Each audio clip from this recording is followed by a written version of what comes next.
నిండు పున్నమేల మబ్బు కమ్ముకొచ్చి సింహ సీకటిల్లిపోతుంటే నీ గమ్యం గందరగోళం.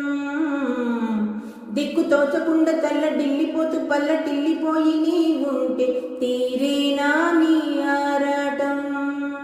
ఏ హేతువు నుదుటి రాతల్ని మార్చిందో నిశితంగా తెలిసేదెలా.